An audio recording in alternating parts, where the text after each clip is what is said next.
Hello there guys, welcome to another of my live videos, and on this video I am going to be giving you Manchester United's player ratings from the 1-1 draw with Tottenham yesterday night.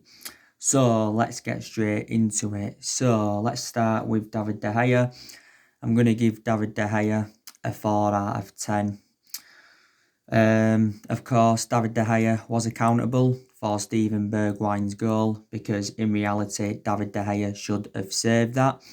Also, to Harry Maguire was also accountable as well. Like I said to Roy Keane on Sky Sports at half time had criticised David De Gea and also to Harry Maguire. He said, both of them should get the taxi back to Manchester. Roy Keane also said David De Gea is overrated. And he said, he's sick to death of this goalkeeper and that. But probably now, David De Gea does need to be dropped for Manchester United. Of course, we know for the remainder of this season, he's going to be our number one goalkeeper. And he has been our number one goalkeeper for several years. Of course, this has been David De Gea's 9th season with Manchester United. Is he approaching his 10th year at the football club? And like I said to you before, I think probably David De Gea's had a good 7 years out of the 9 years he's been at Manchester United. Of course, overall, he's still regarded as one of the best goalkeepers in the world. Of what he's achieved in that at the football club, because obviously he's won like the club's player of the year like 4 times out of the past 6 or 7 years. He's won everything here domestically. He's nearly made 400 appearances for the club in all competitions and all of that. But I think it's time to drop David De Gea now.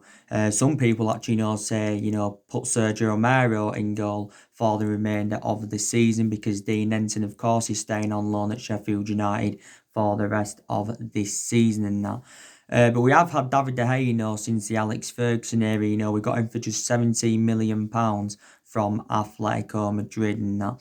But yeah, Roy Keane did criticise David De Gea. Obviously, Ole Gunnar Solskjaer has responded to this, and he's actually, come out and defended Roy Keane. But you could see Roy Keane's frustration on Sky Sports yesterday. But he has been a liability in the last couple of years. He has made far too many mistakes. David De Gea is the highest paid goalkeeper in the world, and he's the highest paid at the football club because he's on 375 grand a week at Manchester United, and he is in his late 20s. He's in his late 20s, yeah. So I'll give David De Gea a 4 out of 10. He had to make a save in the first half as well to deny Son for Tottenham. And Wan-Bissaka, going to give him a 6 out of 10. I don't think he played bad. I don't think, he was our best player on the pitch. Didn't really go forward enough.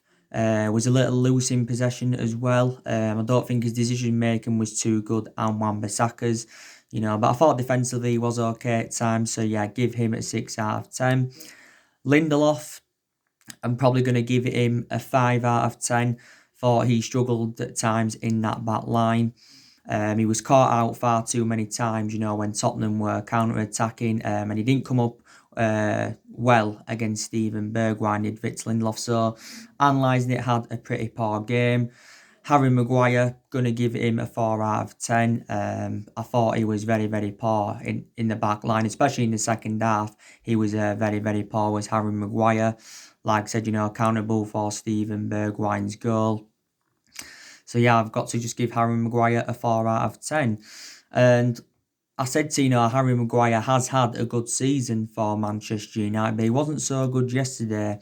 Like I said, we paid £80 million for Harry Maguire last summer from Leicester. So Harry Maguire is the second most expensive signing at the club, just behind Paul Pogba, and he's the most expensive centre-half in the world. Luke Shaw, going to give Luke Shaw a 6 out of 10. I don't think Luke Shaw, again, don't think he was the worst player on the pitch.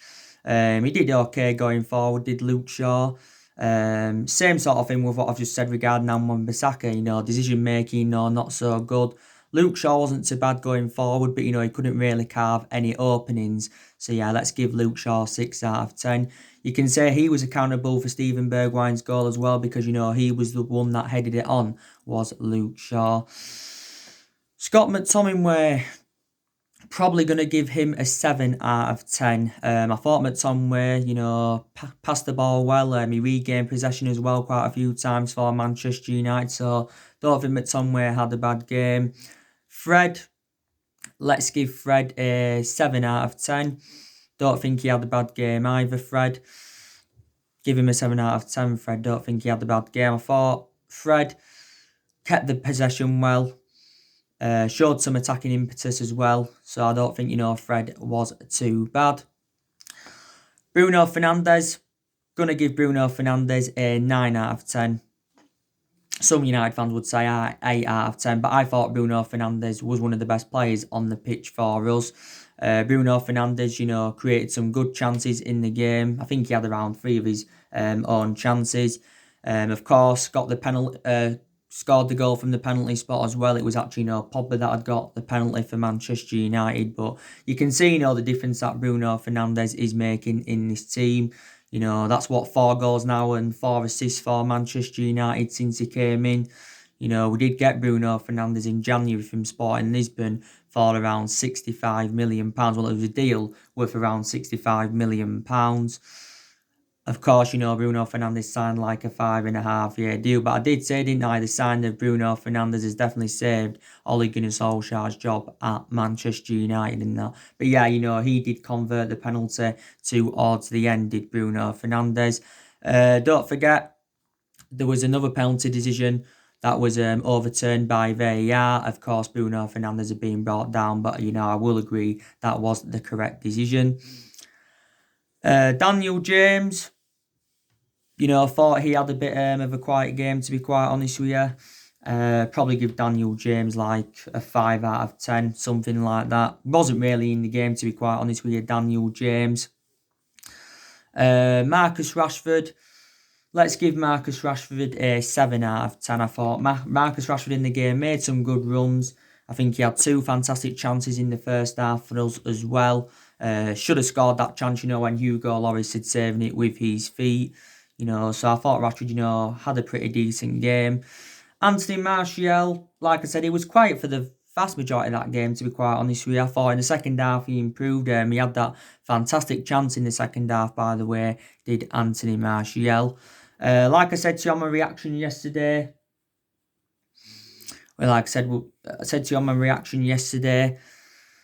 obviously, Solskjaer brought 5 substitutions on because obviously, now he can bring 5 substitutions on. Pogba definitely made a fantastic impact when he came on. Going to give him 9 out of 10, Paul Pogba. He was one that got the penalty. Of course, it was Eric Dyer, that had fouled Paul Pogba. That was Paul Pogba's first appearance for Man United in 176 days. And that was his first game, since Boxing Day, Paul Pogba's. But I do believe that Paul Pogba is the foreseeable future for Manchester United. I really, really do. And, he played alongside Bruno Fernandes yesterday for the last half an hour. But I definitely think that midfield partnership is going to work out between Paul Pogba and Bruno Fernandes. I really, really do. But, what an impact, he made when he came on. Igalo, of course, came on as well. He wasn't so bad when he came on. Let's give Igalo a 5 out of 10. Like I said, regarding Igalo, his starts are going to be now limited at Manchester United because obviously, Marcus Rashford is back from injury. Don't forget the other week it had confirmed that we extended Odion Igalo's loan for a further 7 months. So he's going to be here until the end of January 2021. There's no option for us to buy Igalo. There's no obligation to buy him. So after his loan spell, he will go back to Shanghai Shenhua. Of course, Matic, he wasn't so bad as well, when he came on, going to give him a 6 out of 10. Eric Bay, he also came on in the game as well. He wasn't so bad. Mason Greenwood, I thought he made an impact when he came on, Greenwood. Going to give him a 7 out of 10. He had that chance right towards the end when he just put it wide. Could have won the game for Manchester United. Could have won the game for Manchester United and all of that. So that is your player ratings. But I thought probably our best player was Bruno Fernandes. I also thought there was some players that played well for Tottenham as well. I thought Human Son had a pretty decent game for them. Looked very, very good on the counter attack for them. Steven Bergwijn also had a very, very good game for them. Kane was a bit quiet in the game. Hugo Lloris did well in goal for Tottenham. Made quite a lot of imperative saves for them. So there were some players that played really, really well for Tottenham. But, you saw my match reaction yesterday to the game, and I thought, we had better of it. We had the better chances, like I mentioned. Some people say in the first half, or the vast majority of the first half, we didn't really get going, but I don't think, we was too bad in that first half. I did say, didn't I to you guys on my preview Tottenham's game plan? I said, they will play defensive and they will look to hit us on the counter attack, and that is exactly what happened. And Tottenham looked very, very dangerous on the counter attack.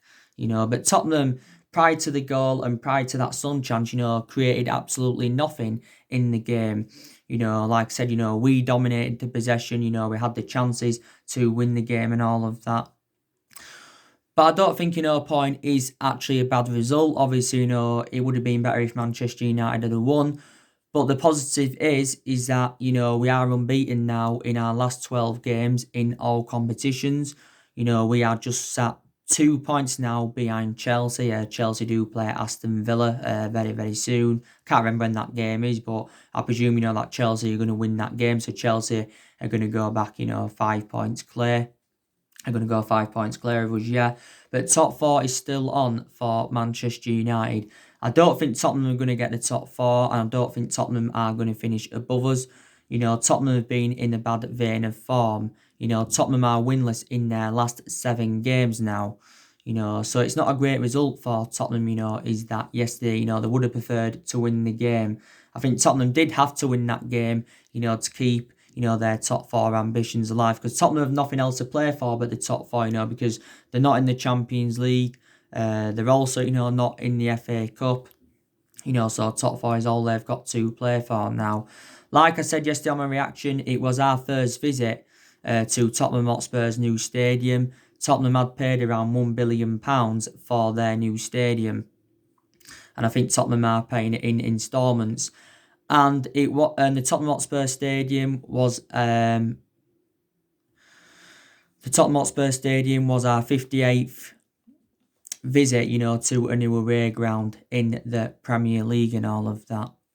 But we was looking to do the double over Tottenham for the first time since the 2011-12 season. And of course, Solskjaer was looking to beat Jose Mourinho for the second time as a manager, because Solskjaer's already overcome Jose Mourinho already. Because we did beat Tottenham by 2-1 at Old Trafford earlier on in the season. Rashford had scored twice in that game, and Dele Alli and that. But the good news is, we do remain unbeaten against Tottenham, since Ole Gunnar Solskjaer got recommended in and all of that. We do remain unbeaten against Tottenham, which, is positive news. And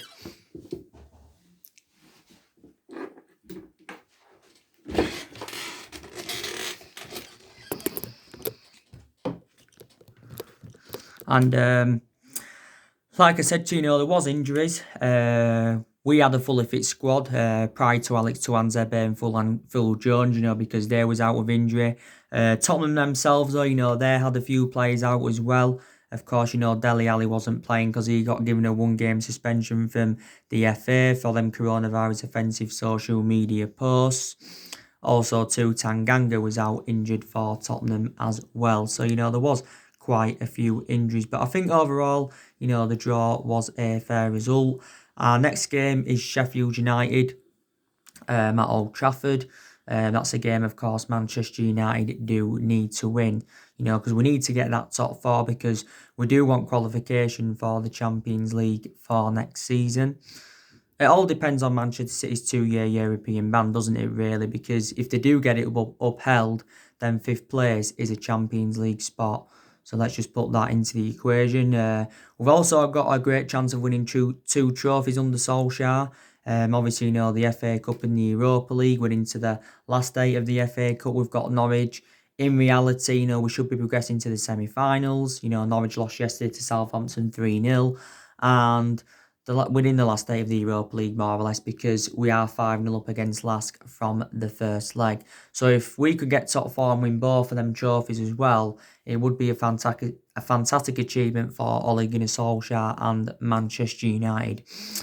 But we've now got 8 games remaining, and you can say we've got the easiest running out of all the Premier League teams. I think the only difficult game we've now got is Leicester on the final game of the season. Maybe you can say Sheffield United is going to be a pretty difficult game as well. Sheffield United have enjoyed an exceptional season. No one expected them to be in the position that they're in, Sheffield United. What are they sitting like? Is it 6 or something like that in the Premier League? You've got to admire Chris Wilder. He has done a very, very good job for them. He's got Sheffield United all the way from League One to 6th or is it 7th in the Premier League. I think Sheffield United is the 5th club in his managerial career. Before he was at Sheffield United, I think he managed the likes of Oxford, Northampton, didn't he manage Halifax and Alfred Town, Chris Wilder. So Sheffield United, will not be easy. The reverse fixture against Sheffield United was 3-3 earlier on in the season and that. But 8 games remain. I think we've got to, win at least 6 of our 8 remaining games, if we do want to finish in that top 4. But revert back to what I said about, the game against Tottenham yesterday. I think Tottenham and Jose Mourinho will be more disappointed because, of course, Jose Mourinho wanted to get one over Ole Gunnar Solskjaer. Of course, like I said, Jose Mourinho was talking earlier on this week, saying that Ole Gunnar Solskjaer is way out of his depth at Manchester United, and he actually, did name the 4 Manchester United players that Tottenham have to contend with, and I think he did say Daniel James, Anthony Martial, Rashford, and Jesse Lingard. I think they're the 4 players that Jose Mourinho had mentioned, But, Jose Mourinho reunited with Manchester United. And, of course, don't forget we had Jose Mourinho for 2.5 years. Of course, he did win the Europa League and the League Cup in his first season with Manchester United. Also got second in his first season and also recommended 11 players into the football club. Now let's put into the equation, Solskjaer is inheriting the vast majority of Jose Mourinho's players because there's only a few players that have left who Jose Mourinho brought in, but I've already given you the main explanations why it didn't work out under the Jose Mourinho era. Is because he had bad disputes with the board, bad disputes with the top players, and the board weren't backing the signings that he wanted to recommend in to the football club. But I think Mourinho spent a good 400 million, or was it just under 400 million when he was at Manchester United. Tottenham, I said to you, didn't I? Tottenham should not have recommended Jose Mourinho in because, quite frankly, he's past his sell-by date as a manager and he's no longer a manager at the top level. He's got a good pedigree behind him in that Mourinho, reflecting on the amount of silverware and that he's won because he's won like 25 major honours in his managerial career. But Tottenham should have never recommended him in, and Tottenham made a mistake by getting rid of Mauricio Pochettino. Pochettino did enjoy 5.5 years with Tottenham. He got Tottenham to their first ever Champions League final last season. Don't forget that. But yeah, if we'd have beaten Tottenham yesterday, that would have been 3 times we'd have beaten Tottenham, since Ole Gunnar Solskjaer got recommended in. But I'm, happy with the point. It is, better than losing. But analysing it this season, we have lost too many games, we have obviously, drawn too many games as well, there's some games, that we actually, should have won. So, let's just put that into the equation.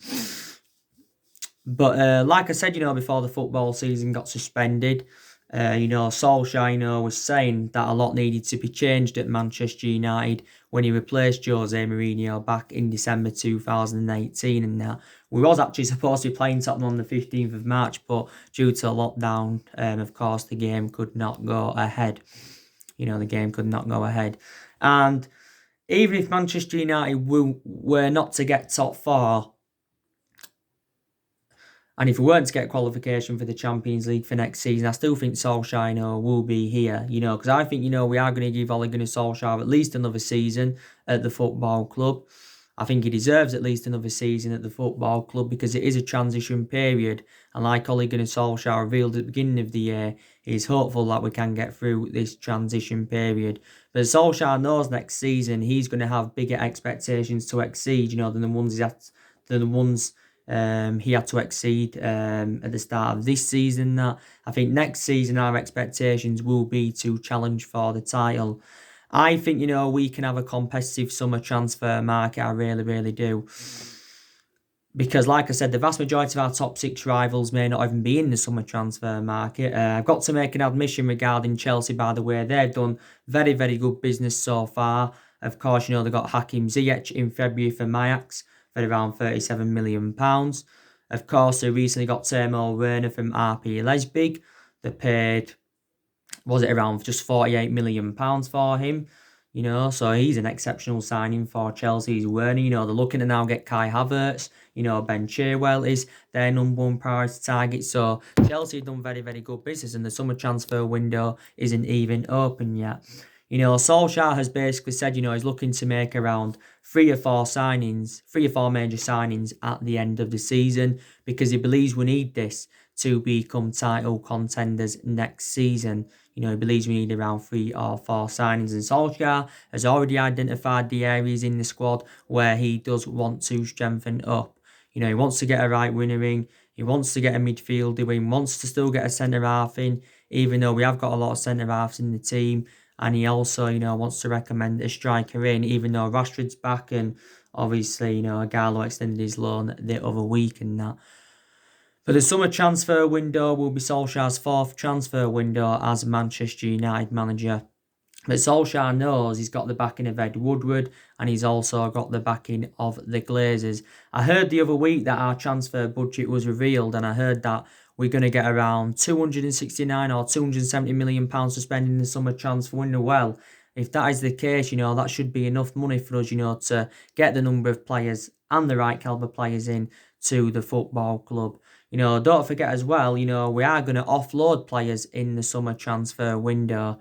We're going to get rid of at least 5 players in the summer transfer window. So we are going to generate money that way. Quite clearly, there's still deadwood in the squad. I think we've got to get rid of Jones. We've got to get rid of Small and Rojo on permanent transfers. We need to get rid of Jesse Lingard and Andres Pereira. The news on Alexis Sanchez. There were stories coming out the other week saying that, Sanchez will be coming back to Manchester United after his loan spell with Inter Milan. But reportedly, we're only willing to offer him a squad role. So he'll be a squad player. So he'll just basically be like a backup, will Alexis Sanchez. Inter Milan got Sanchez on a 10-month loan last summer. Inter Milan have got no option to buy him, or there's no obligation to buy. So he probably will be coming back to Manchester United. But Sanchez, has enjoyed difficult time at Inter Milan. I think he was out for like 3 months before with a dislocated ankle. He enjoyed difficult 18 months with us as well. Didn't rediscover the form, what he produced at Arsenal. And of course, Barcelona when he was younger, when he played under Pep Guardiola and that. But yeah, definitely no players are going to leave Manchester United in the summer transfer window and that. But I think a total of 19 players have left the football club since Ole Gunnar Solskjaer, of course, got recommended in. Like I said, there's decisions that, we've probably got to make, maybe for the remainder of this season. There's probably decisions we've got to make ahead of next season as well. Like I said to you earlier on the video, De Gea now needs to be dropped, so maybe Sergio Romero should be given the chance. Perhaps Dean Henson, will be our number one goalkeeper next season. Solskjaer's got to make this goalkeeping decision. Facing a bit of a dilemma at left back. I think for the remainder of this season, Luke Shaw will remain our first choice left back. But I think maybe next season, Brandon Williams could become our first choice left back because Williams has enjoyed a very, very good season for us. But obviously, if we played a formation with like 3 at the back and that, then obviously, you can play Williams and, Luke Shaw in the same team, don't forget. So, there you go. We've also got to make a decision on Angel Gomez as well. Like I said, it's not long now until his current contract does expire. I think it's around 10 days' time. I think his current contract expires on the 30th of June. Solskjaer did say in his press conference prior to the game against Tottenham, he said that Angel Gomez is close to signing a new contract with Man United. No agreement has yet been reached. I think there were stories coming out from The Athletic earlier on this week saying that Angel Gomez was close to signing a new contract for Manchester United. Reportedly, the new contract we've offered Angel Gomez is around £30,000 a week, is it? We have put forward quite a few contract offers for Angel Gomez, but he has turned these down as Angel Gomez. He's only made 6 first team appearances for the club this season, and he's only made 10 appearances in the first team since he broke into the senior squad back in 2017.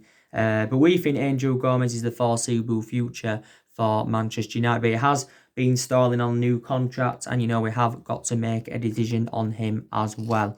Definitely in that.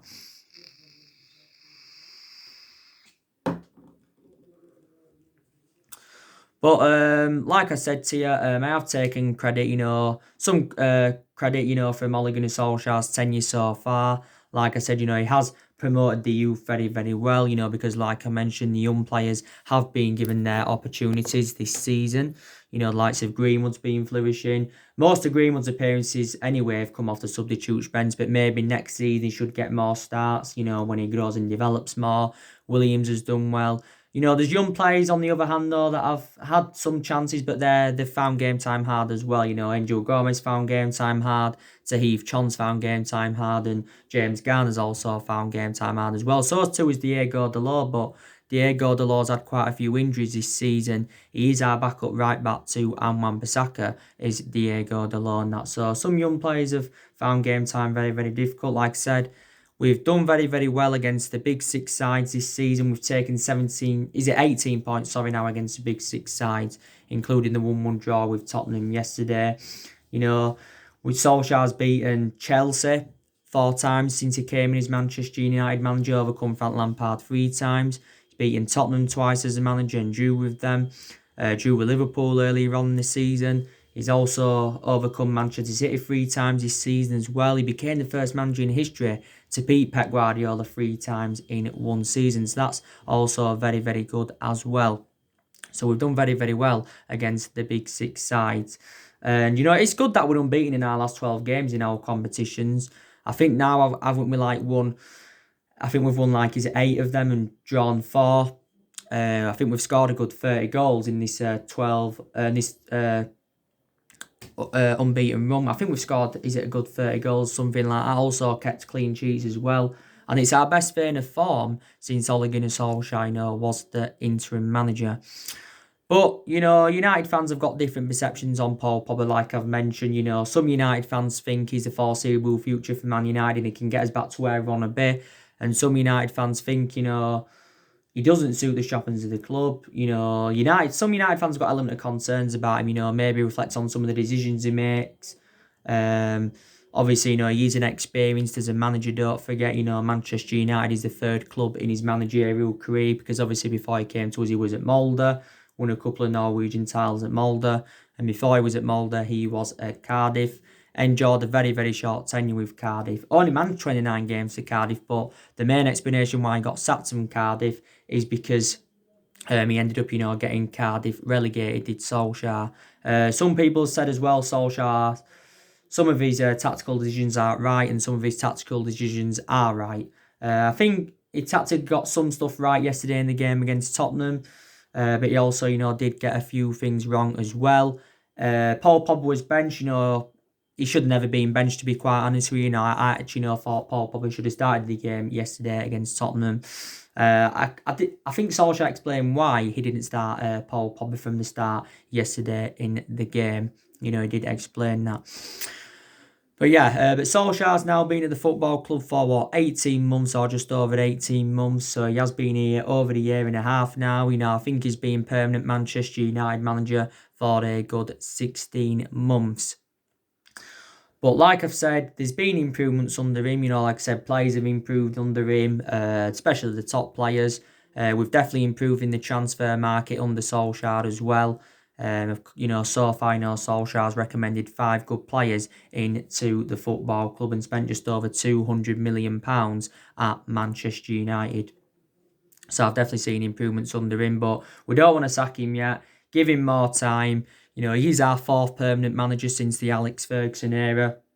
Of course, we have sacked three managers since the Alex Ferguson era. And that's, of course, David Moyes, endured 9 months at the club. Louis Van Gaal, sacked him after 2 years, but we did win the FA Cup under him. We sacked Jose Mourinho after he endured 2.5 years at Manchester United. But I wanted to challenge for the league next season. We haven't won the Premier League since 2013, so we haven't won it, since 2013, yeah. The last time we won it was in Alex Ferguson's last season, but this has been his 7th successive season now. We have failed to mount any kind of title challenge up, so that just indicates how inconsistent we have been for the last 7 years or so. We have been critical of Solskjaer for the vast majority of this season, so too have a lot of Manchester United fans, but, there's been cultural problems at the club. Like I said, we've criticised Ed Woodward for several years. We've also criticised the Glazers for several years as well. So let's just put that into the equation. We have spent close to the £1 billion range on players in the last 7 years. We've recruited over 30 odd players since the Ferguson era. And in reality, we should be where Liverpool are, reflects on the amount of money we've spent. We've also got players on big contracts at the club as well. But I think, there's players that we've brought in that we shouldn't have brought in, so that's a mistake we've made before. There's also players on the other hand who we've brought in who we shouldn't have got rid of. Prime example, Ander Herrera should have really kept in. Also too, should have kept Romelu Lukaku as well. So there you go. I think the Sheffield United game, by the way, is on the 24th. But really, really looking forward to that game. But I'm just glad anyway, that football is back. So anyway, guys, that's everything to update you today. Drop your comments, likes below on the channel. If you do, consider subscribe as always, and take care. God bless, and I'll see you all again very, very soon.